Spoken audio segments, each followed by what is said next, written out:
we're always attaching to something that we desire.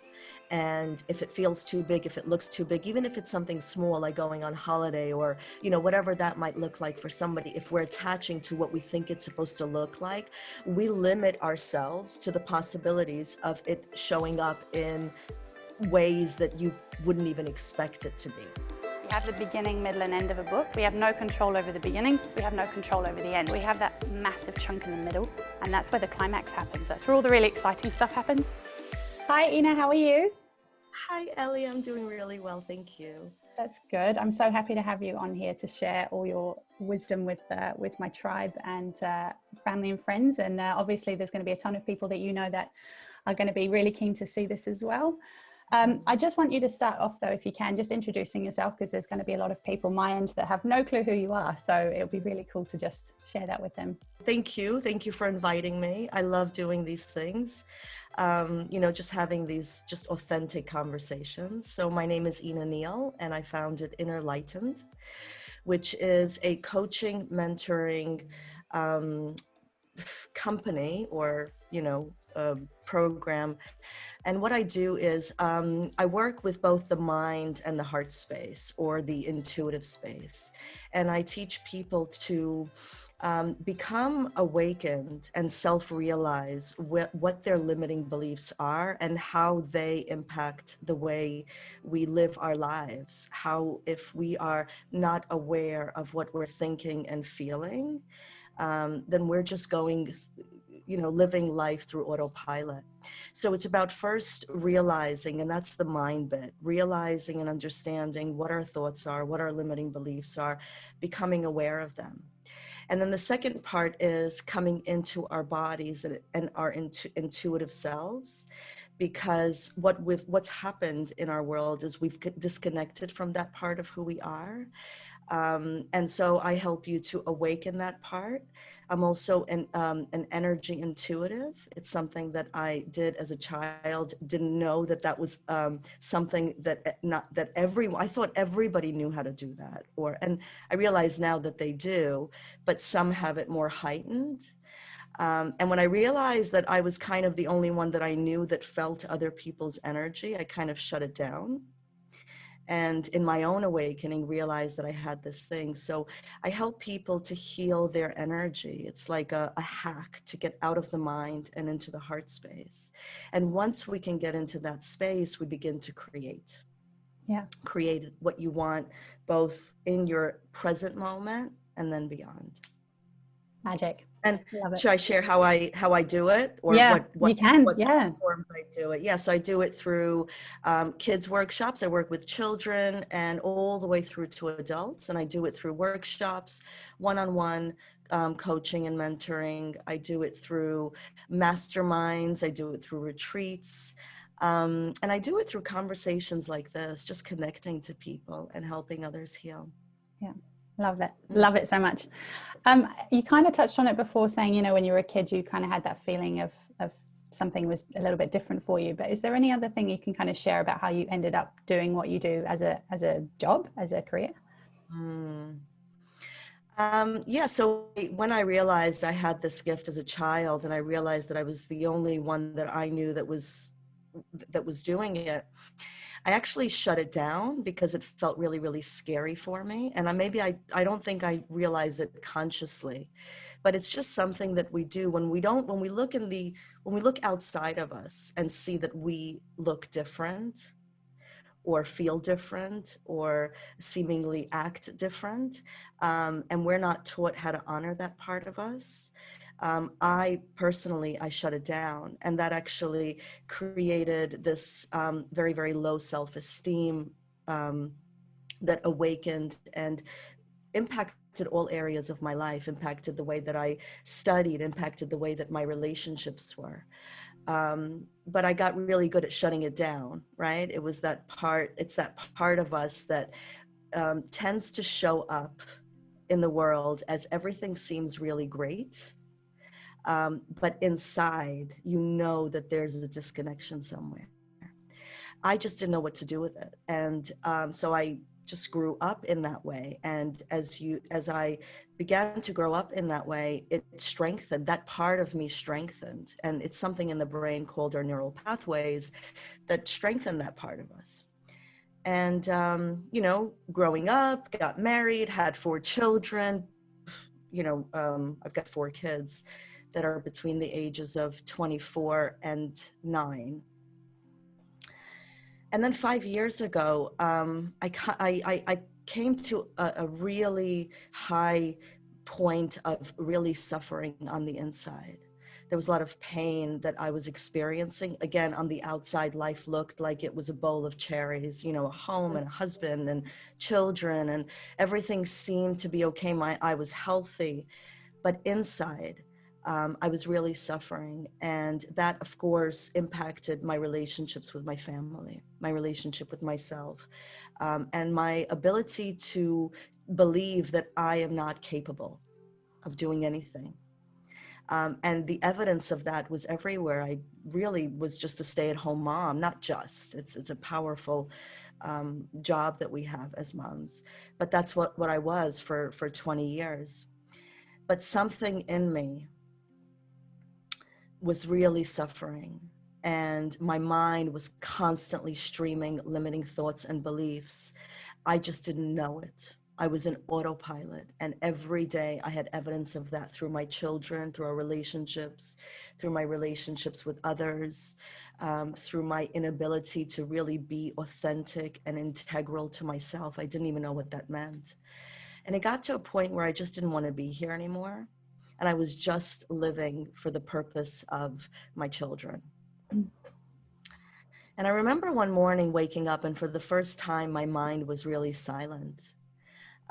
It was a really new experience for me. It almost felt like I knew that there was something within me that felt fulfilled in a way of, if I can silence myself and come into my heart space, there's something that wants to come through. And that morning, something came through, and it was in the form of a question. And that was, what if you're doing this all wrong? And I thought, that is a really weird question to It's a ask big myself. question. Yeah. Yeah. And I thought, I've never asked myself that kind of deep question. And where was it coming from? Because I knew that it wasn't coming from here. Yeah.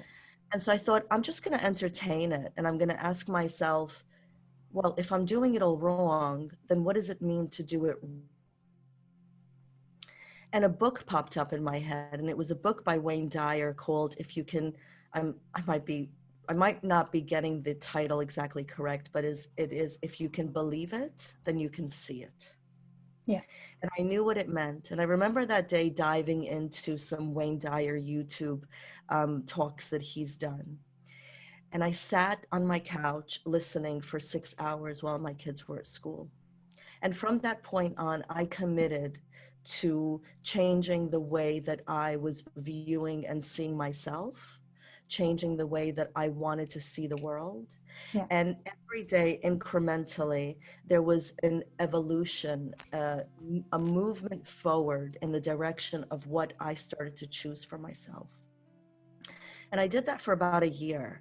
And what I really wanted to do was run away into the Himalayan mountains and do that in my cave and evolve and explore. But I knew that I couldn't do that. So I brought that to my everyday life. So I still did all the cooking, and I still did all the laundry and the cleaning of the house and things like that, taking care of my children. The younger two were quite young back then. The older two were in high school and in intermediate. And I brought myself into a state of presence amongst the chaos. And about a year later, or 8 months later, I completely changed the way that I was living my life.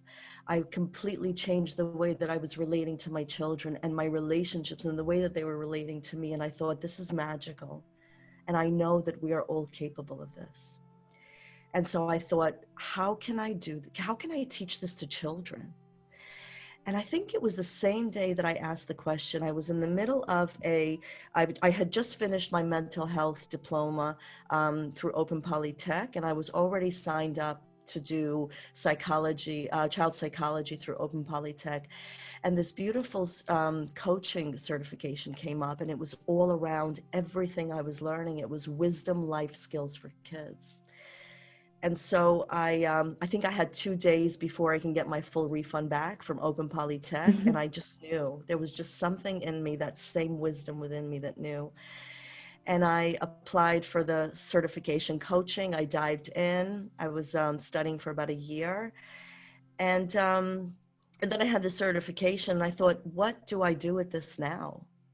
And I had this thought pop up: go to the library and just see if you can offer to them, one of the skills, and see if there's a need for it. So I remember going to the library, and I had one foot in the door and one foot out the door. And funnily enough, the skill was on self-confidence. I love that. And I wanted to run home as fast as I could. And again, I chose to go with my wisdom, with my intuitive self. And I walked in, and I got introduced to a beautiful woman at the library. And I shared with her what I do. I had nothing with me but this piece of paper to say, I'm a certified life coach, and I want to teach children how to be self-confident. Are you open to having a workshop here? And she said, where have you been? We have been looking for you. And I thought, wow. And so we scheduled a workshop, and she called me 2 days later after she advertised it, and she said, would you be willing to do one back to back of the same exact skill, because I have a waiting list of 20 kids. So the first workshop of 40 kids completely filled up, and she had another waiting list. And I was like, let's do it. And so just one step at a time, that propelled me into creating my own workshops, working with kids. I've been doing that for 4 years now. And then through that process, parents would come in to drop their kids off and say, when are you going to do something like that for us? And so, of course, that propelled working with parents, working with individuals, and just accessing their intuitive selves, accessing their emotions, and what it means to allow yourself to experience your emotions, to honor your emotions, and to be able to use them as your guidance system. Yeah. So that's what propelled me to do what I do. That's such a beautiful story. I love Thank it. you. That's so cool. And I love how you said, you had a question that you asked yourself, and then that led to other people asking you what's next. And then it went back to you again. Like it's this kind of ping pong table almost of who's asking what. And it keeps evolving, right? Yeah. Yeah. That's exactly right. If you were to summarize, you've kind of probably said it, but if you were to summarize, if you had like 10 seconds to summarize what your intention is for your work with people, like what's your goal for humanity, what would you say it is? My intention is to everyone that I come across and show up as a mentor, as a guide, as a coach, it is not for in any way to fix anyone, because I know that nobody's broken and nothing needs to be fixed. My intention is to hold a space so that you and anyone I come across can see their own light, their own wisdom, their own intuitive, help them to raise their own vibration. And what I mean by vibration is, when we vibrate in sadness, we feel it. And that momentum takes on life of its own. But when we vibrate in joy and gratitude and appreciation and love, that momentum takes on life. And we create from that place. That place is where wisdom starts to show up for us. So my intention is to support anyone that I come across, any age, is to help guide them up that vibrational scale so that they can feel into their own authentic being and live life on purpose. I love that. What would you say are your morals, like your core morals and values? And did they come from, would you say that they're ingrained in you, that you've always had, or are they things that have changed over time? It's a really awesome, beautiful question. I believe that we are born with what our own values are for ourselves. And I do a lot of work with clients around what are your values. And we often think that the values are outside of us. And our values, what I realized through doing this work, because as I work with everyone, with anyone, I'm also co-creating and learning with them as well. My values are, I actually have it on one of my vision boards that's sitting right there. My values are love. My values are freedom. My values are purpose, inspiration, joy, fun.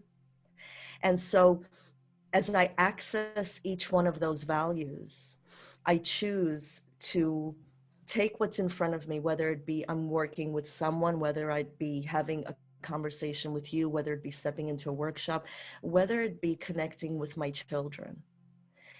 I choose what value I want to pour into the experience, and I allow that value to be the dominant force that creates the energy around. So that's my values. My values are based on that high vibration that I shared about, which is purpose and love and freedom and inspiration. You've really touched on the next question I had, which was times you actively live them out. And I think with your introduction, you kind of touched on times where you probably lived against them without realizing, you know, when you had the, like before you came to do what you do. But for, I mean, this is a bit of a tricky question, I think, maybe, but for people that aren't like in line with, not in line with, what am I trying to say here? Like, don't have that sense of deep understanding of who they are right now, and are really trying to start from the very, very surface level.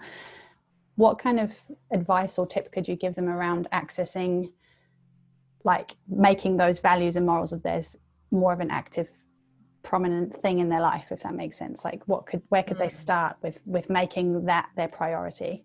That's such a beautiful, another gorgeous one. I love it. Yeah. So here's the thing, right? Our mind is a beautiful machine that um, we've given it the wrong job. We give it information to solve problems, and it's not meant to do that. It's meant to be kind of the servant of what our heart and our values are desiring. Okay. And so when you look at something like that, it feels really, really big. So what I would say to someone that is just beginning their journey is the first thing that's the most important thing is become self-aware of what you are saying to yourself, of what you are thinking about, of what thoughts you are intentionally saying to yourself, right? We have tens of thousands of thoughts. I think the number is 50,000 to 70,000 thoughts per day that we as humans have. And it sounds like such a crazy Yeah. number. But the reason why it's so high is because most of those thoughts are just repetitive. So if I'm thinking that I don't have the capacity, that I'm not good enough, that I'm not worthy of living the best life that I can, however that looks like, that I don't have good relationships, either with myself or with others.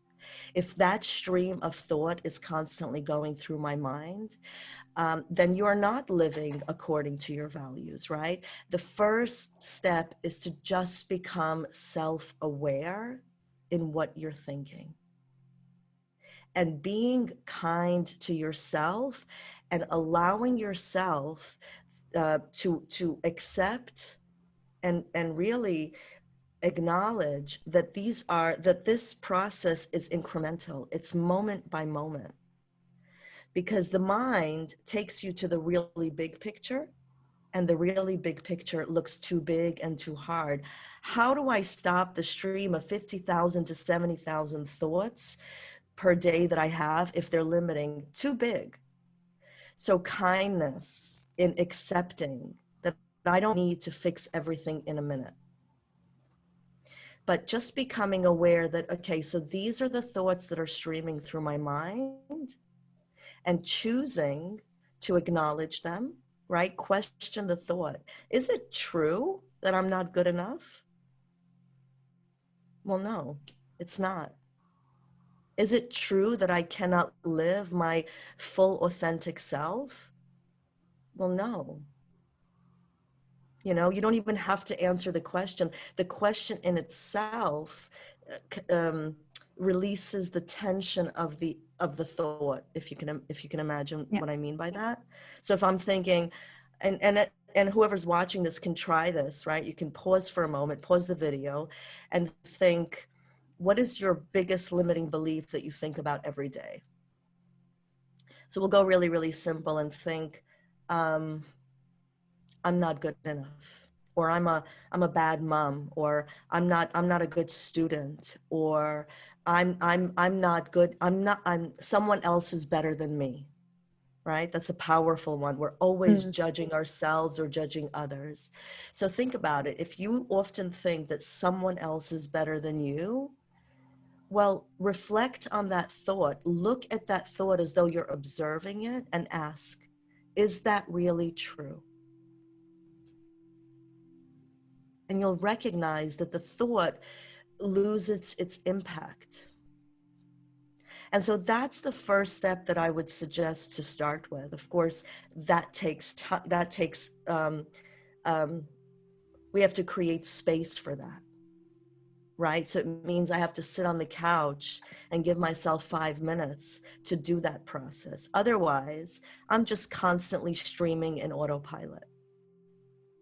Yeah. So it's about making the space to sit in a quiet stillness and see what thoughts are coming up, and not pushing them away, but actually seeing them, shining a light on them, and asking, is that really true? Yeah.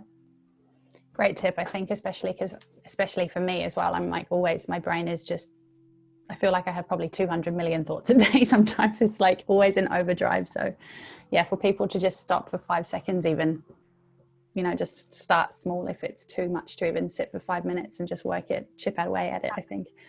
Absolutely. And, and, Yeah. and you don't, like you said, you don't have to sit for 5 minutes, but stopping not once in your day, but committing to stopping 10 times a day, 20 Yeah. times a day, whatever that looks like for you, to say, okay, in this moment, I'm going to pause and ask, what am I thinking about right now? Yeah. So just becoming really self-aware of what your thoughts are. I think that really leads nicely into the next question I had, which was, how do you kind of, no, hold on, I missed one. Yeah, no, what are some key things that you've discovered about the way the world works right now, and your place in it, or our place in it, from the work that you've done and the transformations you've seen from the work that you do with people? Simply for me, if I had to really simplify it, I kind of already touched on it a little bit. What I see in the world right now is that we've given our mind a lot of work to do that it is incapable of. And because of that, we've shut down our emotional guidance system. We've disconnected to honoring the emotional, energetic part of who we are. And when I say energy, I'm talking about our emotions. I'm talking about the essence of who we are. I recognize when I'm working with somebody that's brand new and I ask them to come into their body, there is a disconnection there where it is really challenging for them to feel it. And it's not everyone. Some people can hop into it quickly. Some people take longer. It doesn't matter. It doesn't matter. Just you start where you are. And as I help and guide them, connect them to their bodies, to their emotions, to allow themselves to feel into everything that they're experiencing and honor all parts of that, they naturally begin to heal. And they begin to, and when I say heal, I've experienced people heal physically with you know lifelong diseases, um, as well as emotional, dysfunctional. I've got a background in mental health, so I am very educated in that area and what psychology believed we cannot do. And coming into our bodies, I realize now that everything is possible in terms of our ability to heal the physical body, the emotional body, and the mental body. And so what I realized is that we've just been on this circle of constantly giving the mind a job that it is not capable of doing. So there's a lot of fear in that comes up because the mind doesn't know how to do it. What would be an It's example of that, like the mind not knowing how to do something? What kind of thing do you mean? okay. Um, Let me just think of a good one. Hmm. Um, hmm. I want a simple one. I've got so many now floating in my mind, right? And I'm thinking, what do I need to find? What do I need to find? And the mind can't find a solution. Okay. So say I'm having a challenge my with my son, right? He's 13 years old. He's experiencing some sort of, challenge at school, maybe regarding a friend, right? A friend said something to him and he's feeling really, really challenged with it. He comes home and he is feeling really low. He's feeling sad. He's at a really, really low vibration. And so if I go to my mind, I'm actually projecting my past, my thoughts. Oh no, something's happened. How do I fix this? He seems broken. How do I solve this problem? The mind is incapable of doing that. Why? Because it'll just bring in my past, of my own experiences when I felt pain around having an experience with a childhood friend, right? I'm thinking, I need to tell him what to do, whether it's stand up for yourself or tell your friend how that feels. And there's nothing wrong with those solutions. But what I've just done is I've denied him of experiencing his emotions and honoring them. So if I come into my heart space, my body, my intuitive self, and I ask, what is needed in this moment? Well, what normally would come up for me, and is okay, well, hold a safe space for him. Allow him to express all that he needs to share. Let him brain dump on you. Let him share with you what his mind is spinning in his, right? And so I now found a solution of what's needed in the moment from my heart, from my intuition. And my mind, I've given my mind the job of, okay, so now I'm just going to physically sit down and be still for him. So the mind is like the beautiful servant that the intuitive self comes up with as a new solution. So in that moment, I looked at the situation as something new, a new moment, and I was able to show up to that moment. But if I allowed my mind to find the solution, it would go into my past, or it would go into the fear of the future. Oh my goodness, is he going to have more problems? Is this going to escalate? There's no solution in that in the mind. It's just fear-based. Yeah. Does that make Yeah, yeah, sense? definitely. Definitely. You actually put it so much clearer than I had it in my head. So yeah, thank you for sharing that one. And Awesome. it's a good example as well. Yeah, very And you relatable. can use that with anything. You can use it if you're having your own challenges, right? Mm. If I know you work with young people, and I know your audience is young people. So say you're looking to, what is my next step? Am I going to go to university? Am I going to go find a job? Am I going to, look for an apprenticeship of some sort? What do I need to do? So the mind is going to take you to, what does society think means success? What does what do my parents think I should do, right? That's the mind. It goes into the thinking, processing of judgment, of looking outside of yourself for other people's opinions. But if you go into your heart space and ask, what is my genius? What do I want to do? And you give yourself that space, and when that comes up, and I know you do a lot of that work, Ellie, where you have somebody, and that's why mentors and coaches are so important to have in your life, to help guide you, because they take their experience of what they've already been through, and they share their processes to help you awaken that part of you, right? And so having a guide and a mentor, I know you have a retreat coming up, so going to your retreat where you can become clear on opening up the intuitive wisdom part of you so that what is wanted from you, and then the mind will tell you where to go, right? If I'm wanting to do maybe an apprenticeship, if I'm wanting to be a coach like Ellie, if I'm wanting to do something because it makes me excited, then I go to the mind and say, okay, what is my next best step? And it'll take you there. Yeah. That's such a good thing to know, because right now we're going into we're almost at 2021, and there's so many decisions to make, but no one knows how to plan next week, let alone like their future. So I think the next best step thing is, yeah, crucial, very crucial. It's better than thinking 6-10 steps ahead, because that 10th step is probably not going to work at It's this too stage. big. Yeah. It's too big. And, it goes along the lines of, you actually cannot get to your 10th step unless you know what your first is. Yeah. So one of the tools I always teach, imagine that all you need to know is your next step, and letting your next step be always just your intention. So just coming into your intuitive self and say, what is my next best step from here?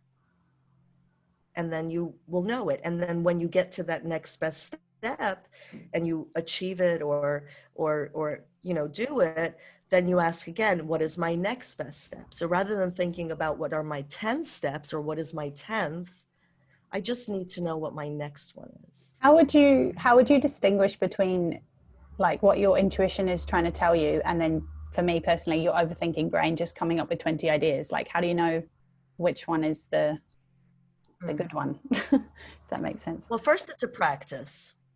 So be kind to yourself through the practice as you're getting better and better at awakening your intuitive self. It took me a while. It took me a few years to really be able to, in every given moment. So whatever's coming up, and still I fall into the old patterns of my head. Of course we do. We all do. We live in this physical world. We experience all types of experiences. And we do, because we've got these neural pathways in our brain that's been really strengthened around how our mind needs to be, what we're thinking, what am I supposed to do? You're going to revert to that, and it's going to be a process. And I always call that reverting a gift to strengthen the part of you that says, thank you for that information, but I'm going to go into my intuitive self. And how do you know if it's your mind or your intuitive self? Well, where is that information coming from? It's about really feeling into it. And does it feel light? And when I say light, it doesn't have to be exciting, but it has to feel like it's free, like it's freeing, right? Or does it feel heavy and too hard and bogged down? Yeah. And so it's really, again, about constantly coming into your body and your emotional energy and asking what is needed from that moment. It's just a practice. It's just a practice. It's like, if I want to strengthen my upper body, I have to go to the gym and do it every single day. I can't just go to the gym once and say, all right, I'm done. Okay, upper body, show me the muscles, right? It's the same thing. It's about coming into your intuitive self and accessing it more and more and more and more. And the more you do it, the better you get at it. Yeah. Would you say you have to kind of go into it with that positive mindset that it's going to work?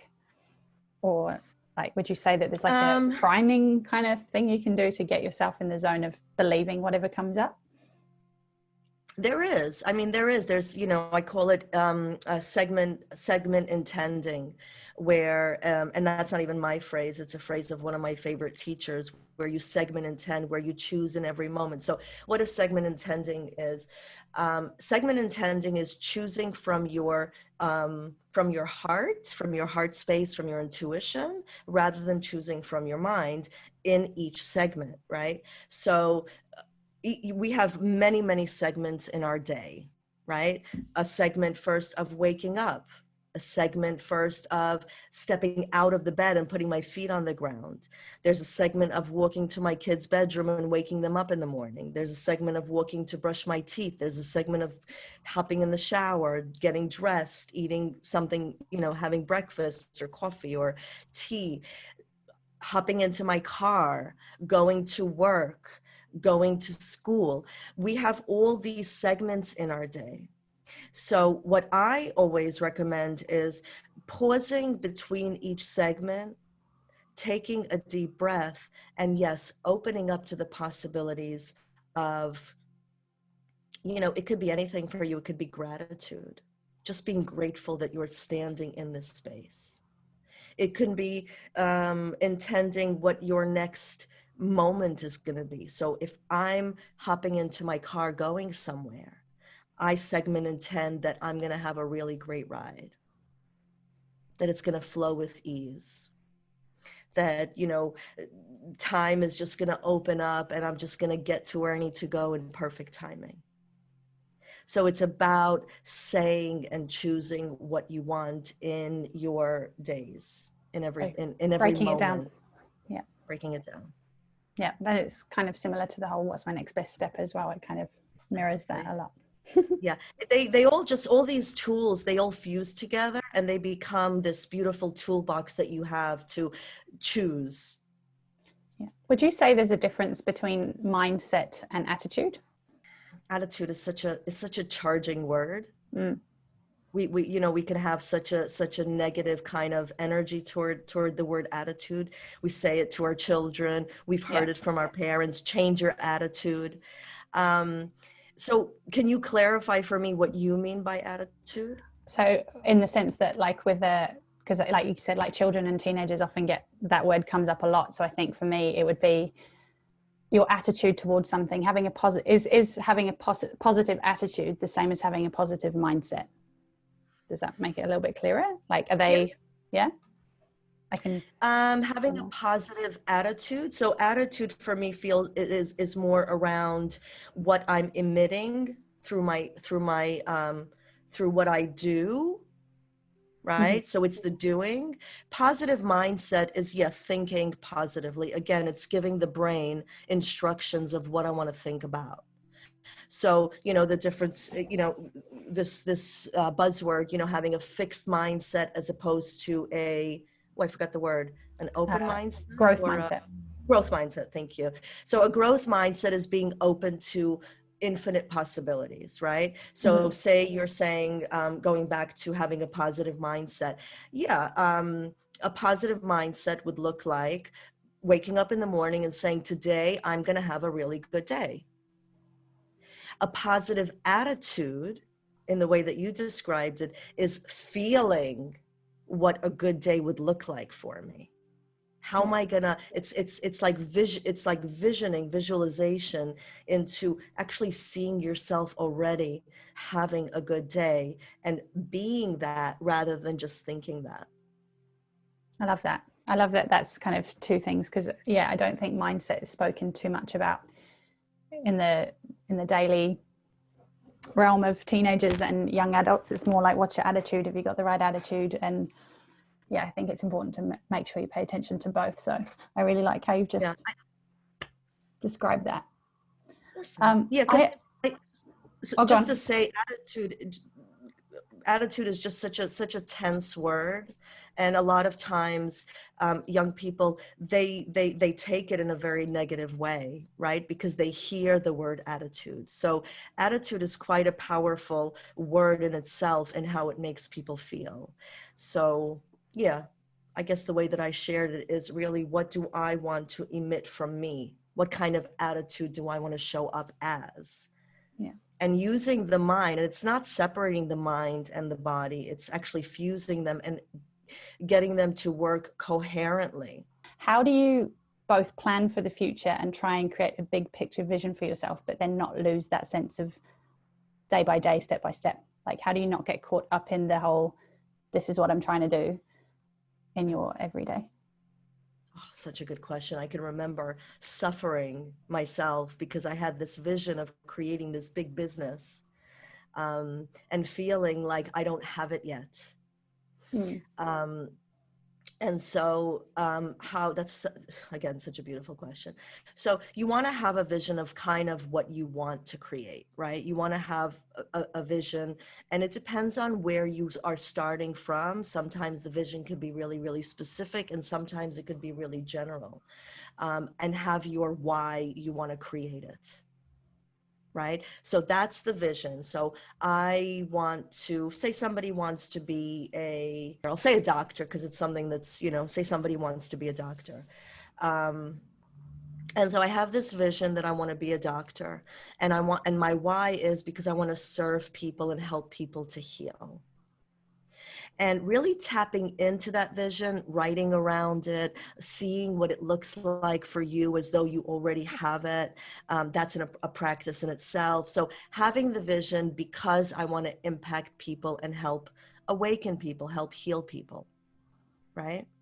So knowing that that exists, and then tapping in, and again, this is a practice, tapping into your present moment. So living more in the present moment. So here I see the vision, I acknowledge it, I thank it, and then I come into this moment and appreciate this moment in my body, feel this moment that I exist, feel even excited that I have a vision that I want to achieve, a goal that I want to achieve. And then again, same idea, coming into my intuitive self and ask, what is my next step into how to reach that? And it might, you'll have something that will come up, and it may not look like it's a clear path to it. It might look like, oh, connect with a friend, make a phone call, go online and, look something up. It's just coming back into your present moment, because the reality is it's all we have anyway. Yeah. And then asking, what is my next best step? And sometimes your next best step is to just go rest, is to go meditate. I'll give you a little example because I think stories are very, very powerful. You can even think about the other story that I shared around. Okay, so now I wanted to teach children how to do these skills, right? Yeah. So this course came up. I became a certified, or certification came up. I became a certified wisdom life coach. So I had this vision, this big vision that really felt really, really big because I wanted to teach it in schools and I wanted to teach it to all children. And then I went back into the present moment and I asked, what is my next best step? And the thought was, go to the library, right? So coming into the present moment, knowing that you have that vision will bring you closer to where you want to get to. Now, of course, there's processes as you go deeper in, but from wherever you are, knowing that the vision of what you want exists, and then backtrack back to here. Another story that just happened for me just recently. I am looking to hire a team, to hire someone to help me with my admin stuff. I'm getting really busy in my work, and I'm ready to give the stuff that I don't really love to do over to someone else so that they can support me and work with me, so I can keep doing the stuff that I love to do. And so I want this, my vision is to have this person in my life. And so I went back into stillness. And for me, it's meditation or journaling, but this time it was meditation. And I asked, what is my next best step? And in my meditation, I was reminded of a person that I already knew, that I already had in my life, that would suit it perfectly.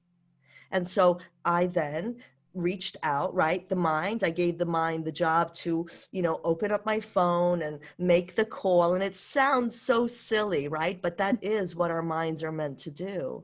And she was so open, and we had our meeting, and we're looking at starting up soon. And so now I have that person. So I have the vision, I have the idea of what I wanted.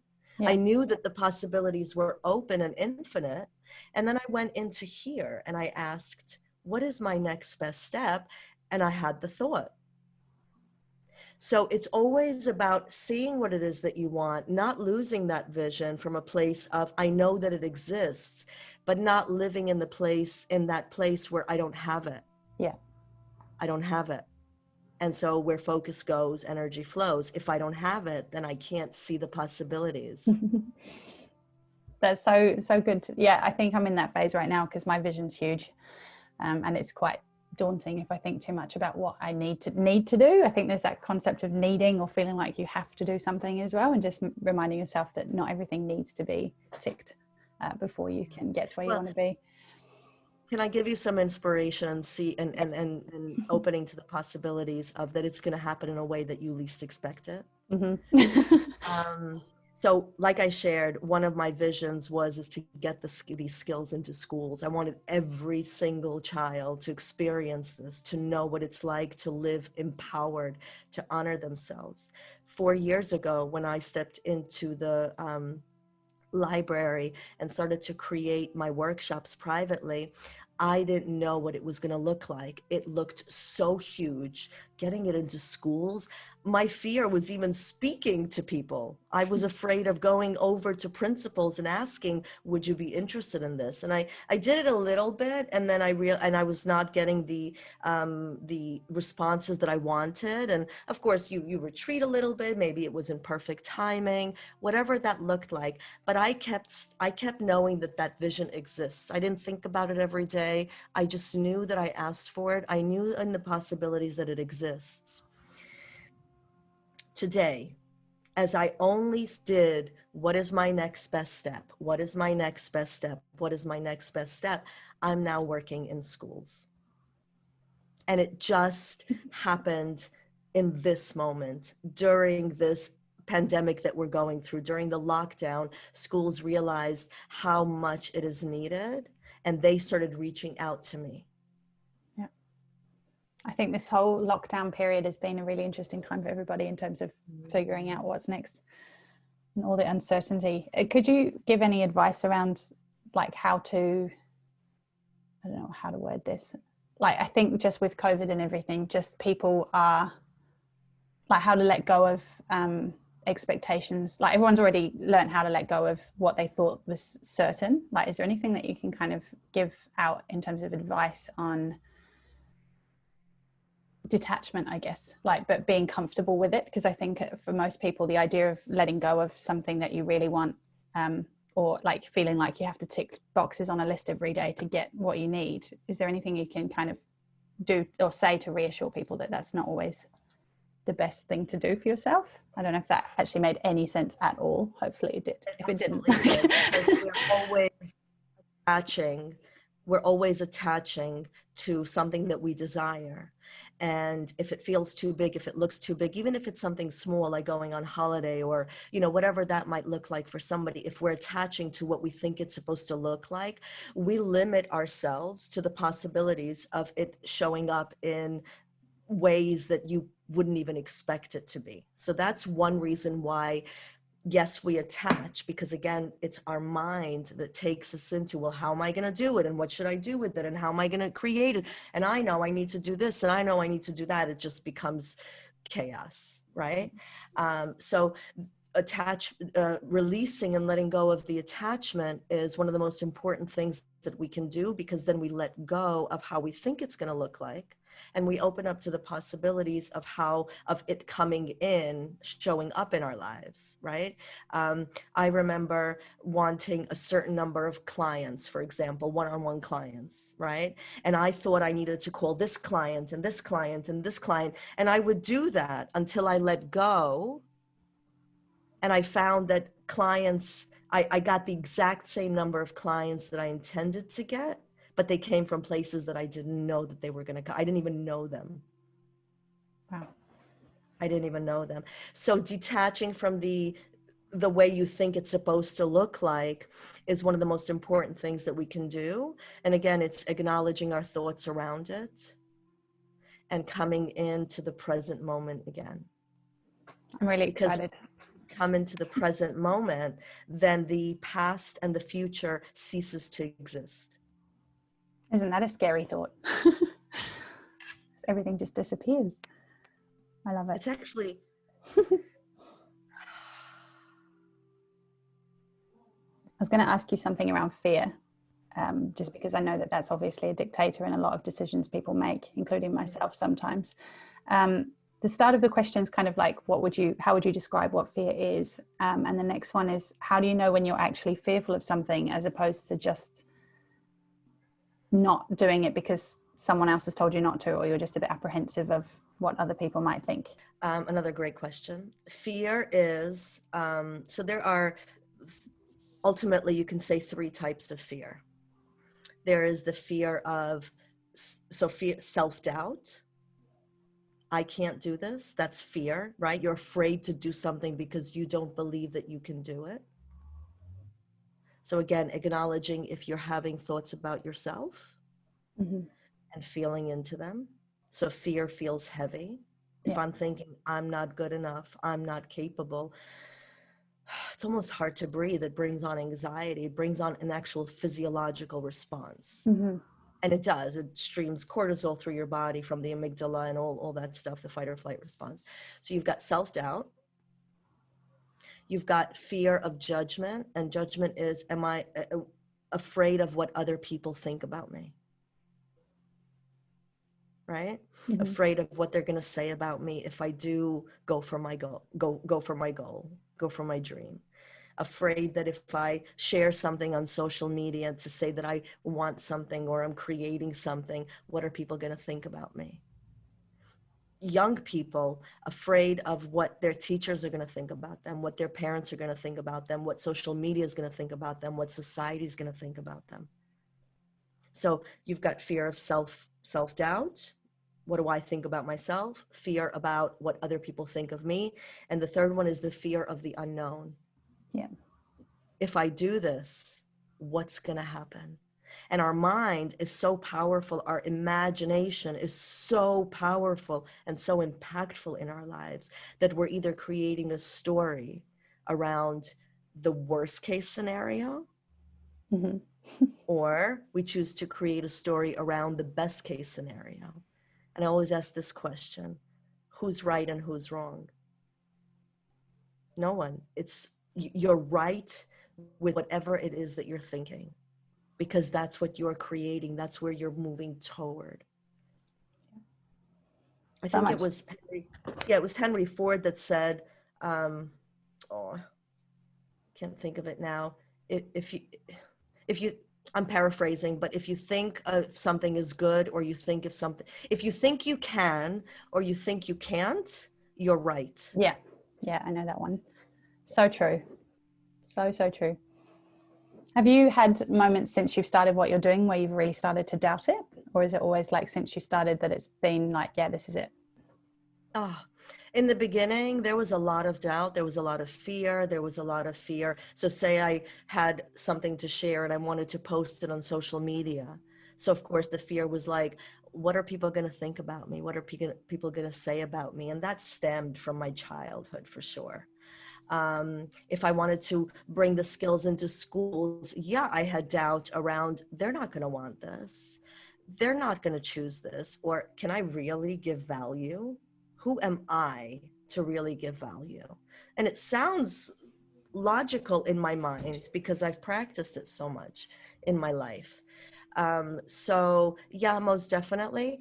But I can say that the more I became aware of the fear, saw it, shone light on it, meaning I acknowledged that it exists, felt the kind of the it doesn't necessarily dissolve, but it does become smaller and smaller and smaller.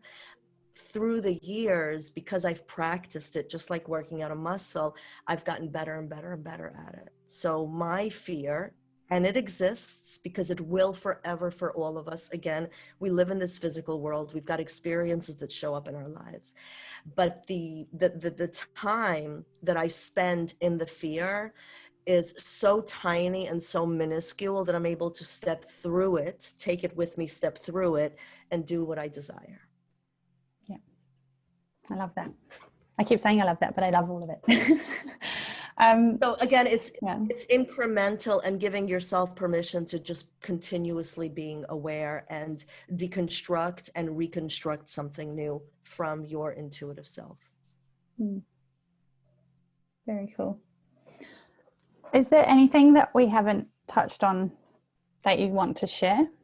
I feel like we covered so many topics within one conversation. It's so beautiful, and every question that you asked can have its own hour of For sure. diving and going deep. I guess what I want to say, I guess the only thing that's coming up for me in this particular moment is, this conversation is really, really beautiful, and it's an opportunity to just begin where you are, to honor and trust and begin to trust yourself more by becoming aware of your thoughts, by becoming aware of your emotions, by beginning to check in with what you keep thinking about yourself and shift it very gently and very kindly. And when I say be kind to yourself, it's not because I'm trying to be kind to you. It's really because if we're unkind to ourselves, that momentum brings us down a very, very deep rabbit hole. What do you mean, Right. like practically for those that aren't sure what being kind to themselves means in the physical term? Like, what does that look like? Being kind to yourself is acknowledging that there is a judgment that you have about yourself or someone else, right? So say I'm judging myself, the fear of self-doubt, and I'm judging myself and saying that I'm not good enough. So looking at that and saying, well, is that really true? And if it's not, and it's not, we're all here for a purpose. We're all here because we've come into this world to matter, to enjoy, to experience, and to create some sort of impact. And when I say impact, it does, I'm not talking about the big stage, because if it's something that you want to do, yeah, go for it. But we create impact in our moment to moment interactions, Mm. right? The way that we look at someone, the way that we speak to our parent, the way that we speak to our friend, the way that we speak to our sibling, the way that we speak to ourselves. So be kind to yourself in the way that you're speaking to yourself, by acknowledging that I'm judging myself here. Yeah. And is that true? And if it's not, say, I'm just going to choose to be kind and loving to myself. So I'm going to shift that thought, and I'm going to say, I am enough. I am enough because I exist, because I'm here, because it's taken some very detailed experiences to happen for me to be here. Yeah. It's a Yeah. great note to finish on. Mm. I love that.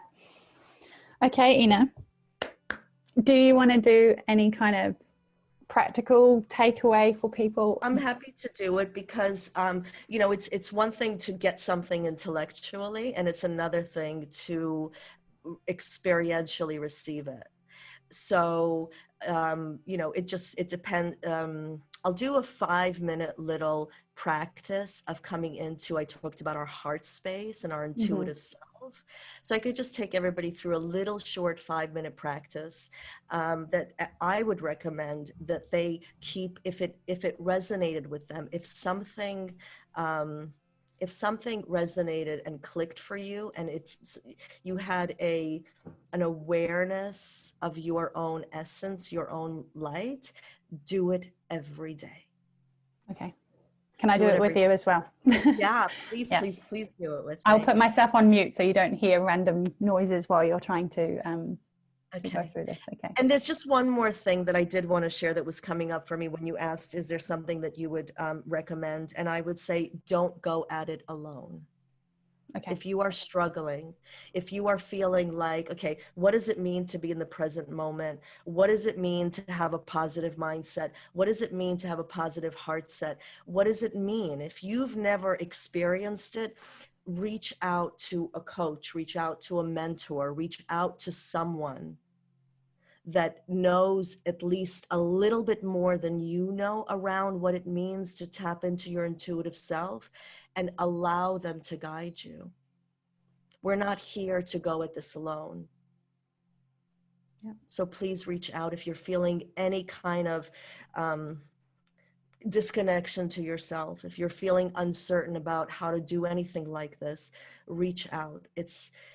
It'll propel you. Having a guide or a mentor or coach will propel you into the direction of where you want to go.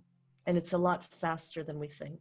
Do you believe in that phrase? I don't know if it was 5 or 10, but you are like the kind of reflection of the 5 or 10 people you spend the most time with. Would you say that's kind of true? I would, because I do believe one of my core beliefs, one of my knowings, it's a knowing that everybody around us in our lives are giving us a mirror reflection of how we feel about ourselves. Mm-hmm. Does that make sense? Yeah. So if I feel grumpy and grungy and not good about myself, then I always receive the evidence of it through the closest people around me, which are usually my children. Yeah. If I feel aligned and connected to myself, I see the evidence of that with those same exact people. So it's not so much who they are. Yeah, it's important who they are when they're extended. If they're friends, you want to surround yourself with people that will uplift you. But it always will come from within, and the people that are around you give you evidence of how you are actually judging yourself or feeling about yourself. Yeah.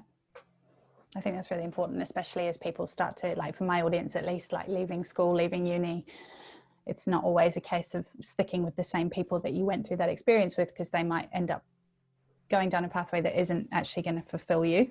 And that's a whole nother topic really, about peer pressure and becoming, like, being okay being by yourself. But yeah, that's a topic for another day, I think. Yeah, thank you for sharing that last bit there.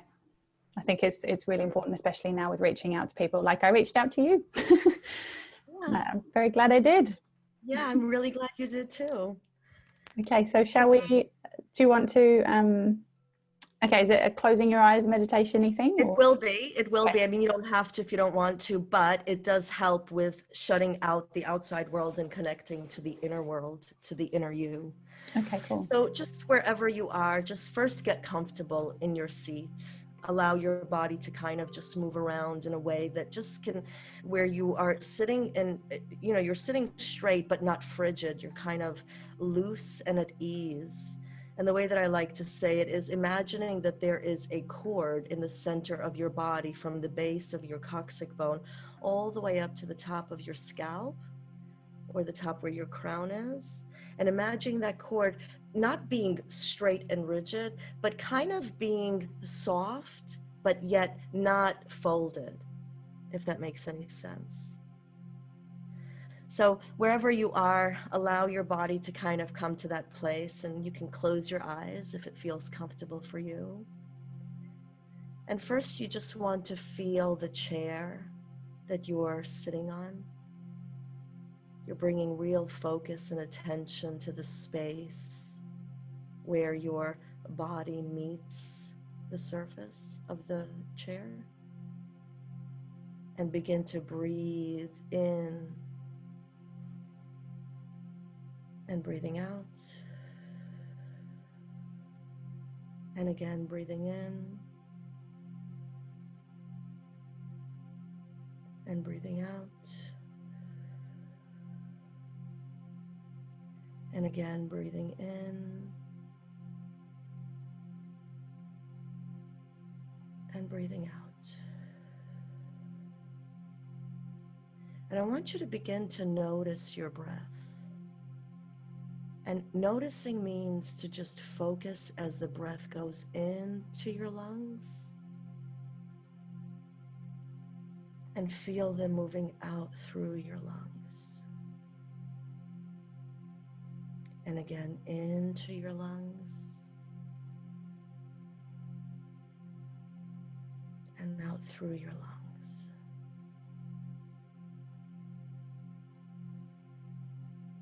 And allow the breath to be easy, to be in flow as it goes in and out.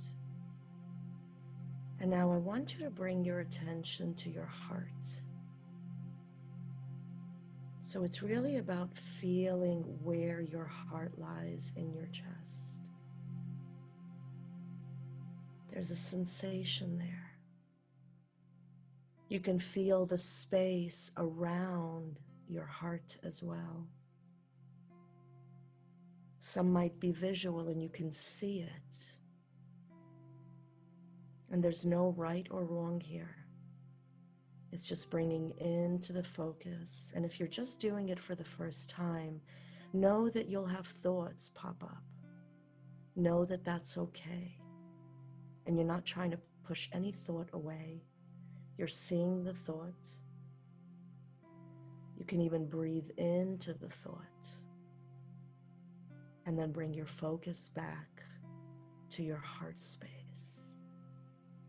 And again, breathe into your heart space.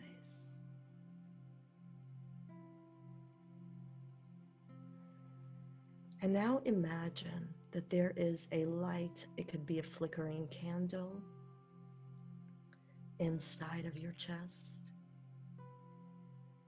And just keep breathing. And as you breathe into that candle, it brightens. And as you breathe out through the candle, it dims a little bit. Breathing in, feeling the brightness, and breathing out, sensing the dimness. And again, breathing in, feeling and seeing the brightness, and breathing out, sensing the dimness. And for the next minute, just breathe with ease and just be focused on that candle and what it feels like to access that part of you.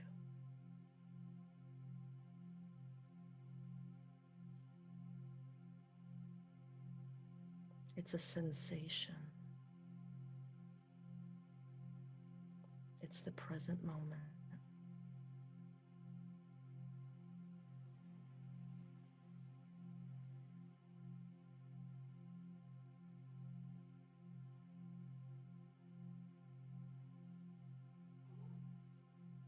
And take one more deep, delicious breath into that heart space, into the center of your chest. And breathe out. And take your time, and whenever you're ready, you can open your eyes.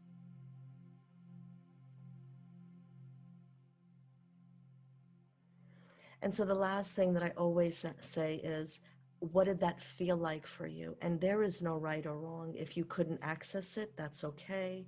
If there was something that you felt, great. Just share it, because when we verbalize it, when we debrief or reflect on it, that part of us becomes stronger. So how did you feel? For me, I started to actually feel my heartbeat, like the actual beat, which was strange. I don't know. I've not really felt that before. It wasn't like a pounding out of my chest, but just I could almost hear it, which was quite cool. And when you said about the light, I was thinking to myself, naturally I would think, oh, just like a spotlight or something. But when you mentioned the candle, it just made me think of, when you're trying to make a fire or light a candle and it starts off really small and then you blow on it a bit and it will get bigger. That came straight into my mind as I did that. Yeah, and I got a little bit lost not in my head, but just in that world, if that makes sense. Just I kind of went a bit, ooh, okay. Yeah. And how did it feel like? What did it feel like being in that moment?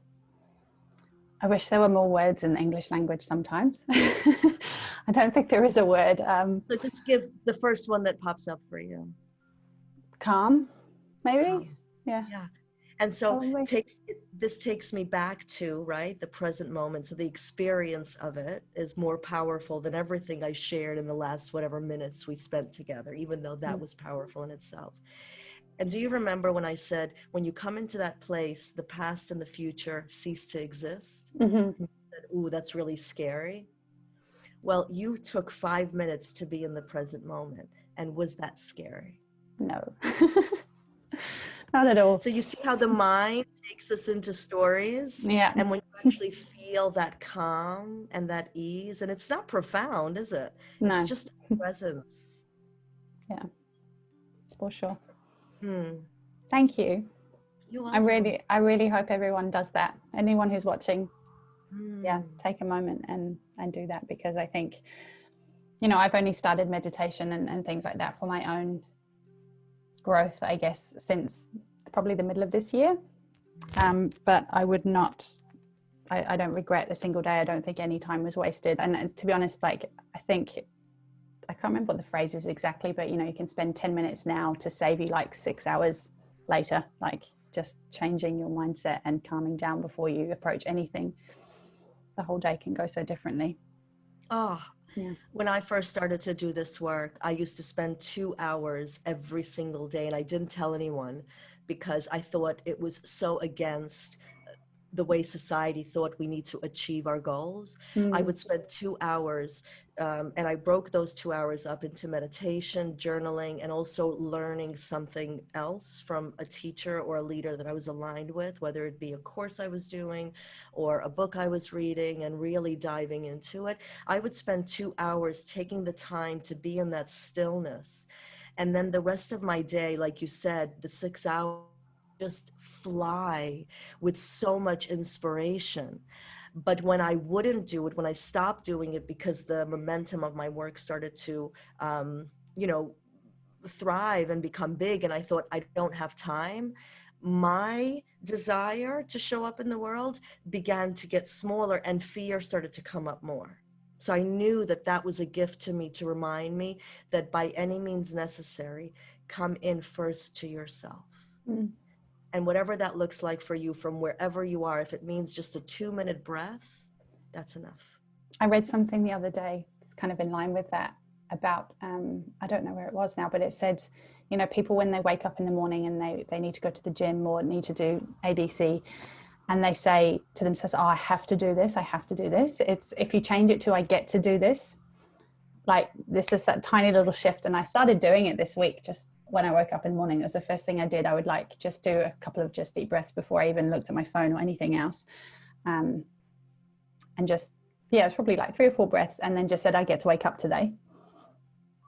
Whole day just felt so much better. Like I didn't feel like anything was a challenge, even though there were things that normally I would be like, ah, gosh, I can't do this. It just, you bring yourself Completely back. lighter. Actually, I woke up today. Some people didn't. Yeah, Yeah. yeah, completely lighter. And that takes me to a one of the skills that I teach, particularly in my kids' workshops, is it's called self-responsibility. And it's not necessarily about picking up your underwear and putting them away, of that responsibility. It's the responsibility of choosing. And those are the exact language that I use in my workshop. So when we say I have to, we feel like a victim because we feel like everybody else and everything else is controlling us. You know, I have to go to the gym, which means that society is telling me that I have to be healthy. Mm. Otherwise, I'm not good. Or I'm telling myself I have to be healthy. And so it feels like you're pushing yourself. But when you choose, I get to, you become empowered because now you're choosing for yourself what you want. Mm. Hmm. Yeah. Love it, love it, love Yeah. it. Well, I think that wraps us up, doesn't it? I have no idea how long we've been talking for, but it was amazing. And I'm so grateful for you coming in here and sharing your magic with us and everybody. And I just wanted to say as well, I love you to pieces. And I'm really grateful for the fact that we've crossed paths in the most, as you said, unexpected way. Chance kind of had it, the stars were aligned. Yeah. And I I had to don't know how to decide change who, it. if I had to like think about in my head how that's going to be about meeting this girl called me, then I would have never been able to find you. It was just opening up to the possibilities of anything. Mm.